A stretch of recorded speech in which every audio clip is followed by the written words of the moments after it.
Mấy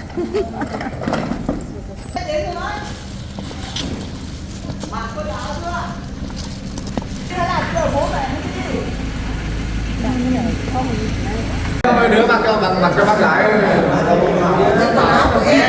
bác mang được có cái áo này bác mang một cái không mang có hai cái tinh đấy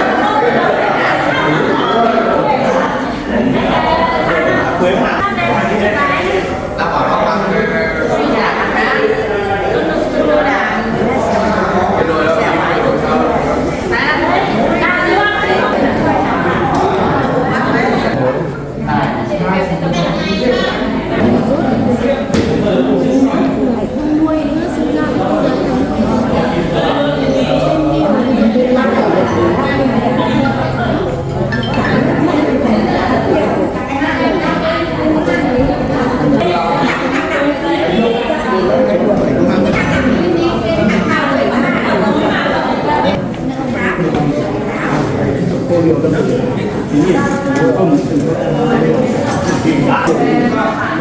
hơi trắng rồi.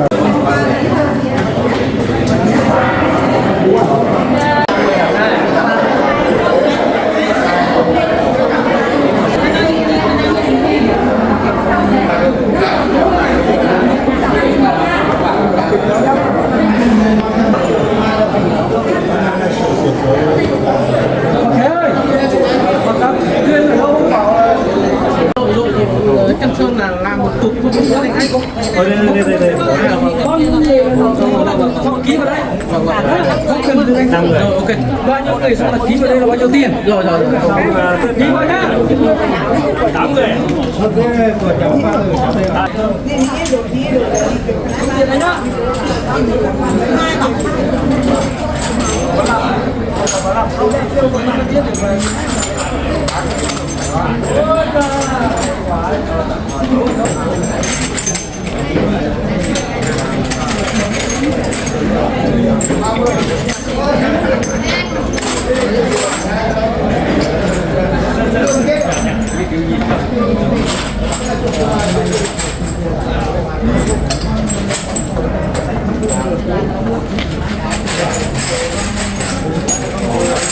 nét chào ai hả nó tôm cháo sẽ hàng nó vậy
xuống đây cho em. Hai chị hát xuống đây này.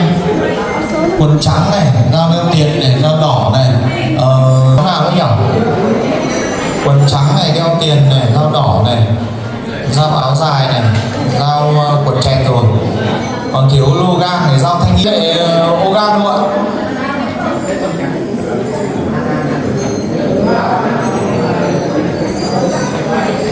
Góc mồn ô gan thanh y.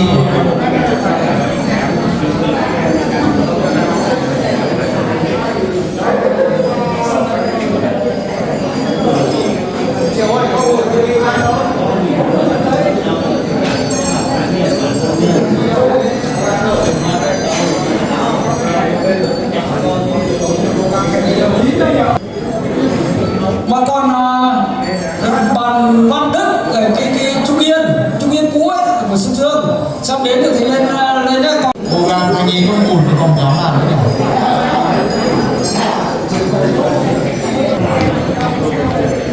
Tí nhá, anh chị rồi đấy.